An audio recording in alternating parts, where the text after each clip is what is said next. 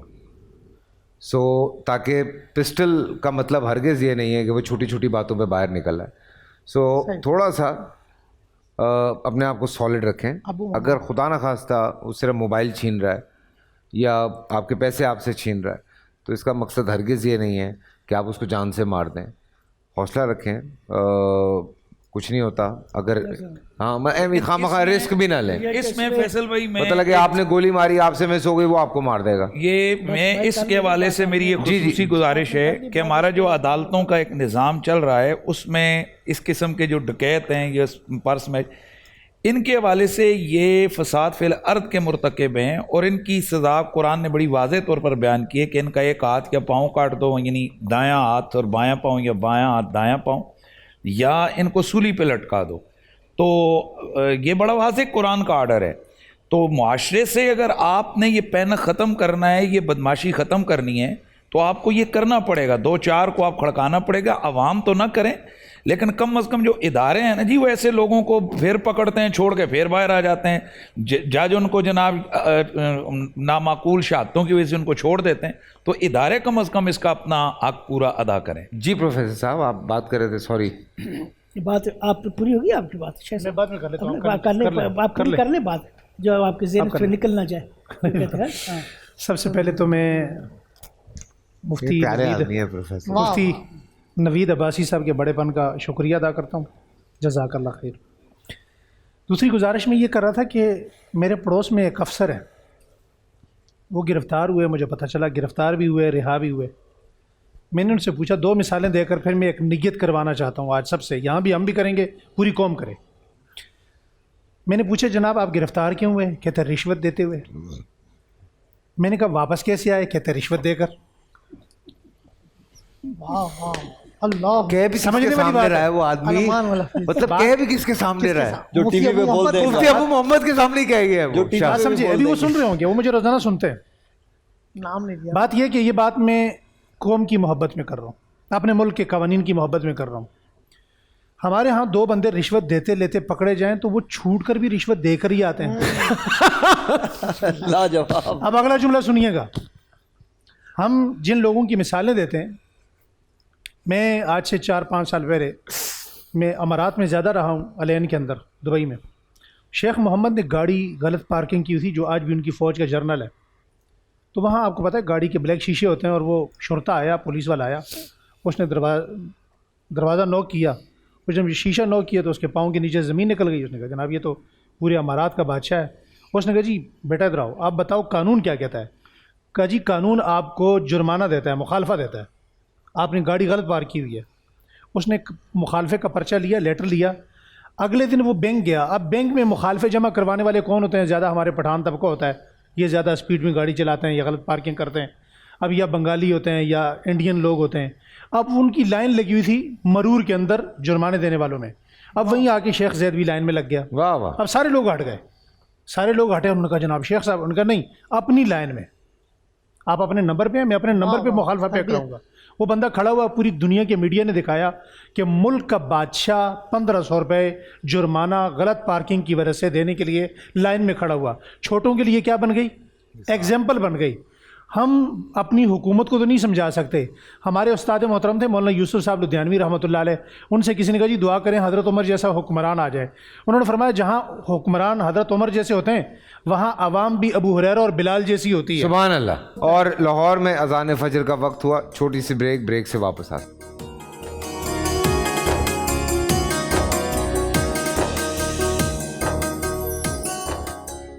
میں تو پنج تن کا غلام ہوں, میں تو پنج تن کا غلام ہوں, میں غلام ابن غلام ہوں, میں تو پنج تن کا غلام ہوں. مجھے عشق ہے تو خدا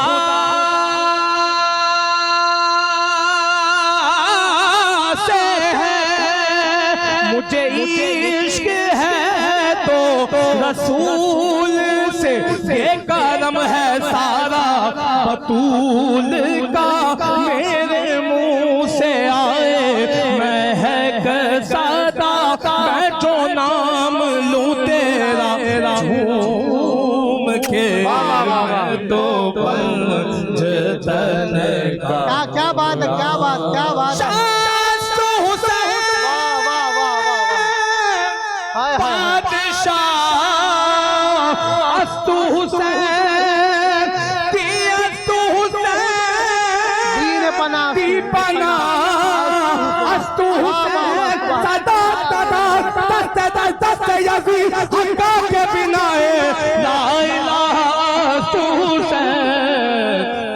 تو پنجتن غلام ہوا کیسے طرز وہ سجدہ جہاں عشق ہو وہیں کربلا میری بات انہی کی بات ہے میرے سامنے وہی ساتھ ہے وہی جن کو شیر خدا کا ہے جنہیں بابے تلے اللہ کا ہے وہی جن کو آلے نبی کا ہے وہی جن کو ذات علی کا ہے وہی پختہ ہے میں تو خام ہوں میں تو پنجتن کا غلام ہوں یہی تو پانچ ہے مقصود کائنات خیر النساء حسین و حسن مصطفیٰ علی میں تو پنجتن کا غلام ہوں جو علی علی مفتی صاحب یا جو علی علی کرے صدا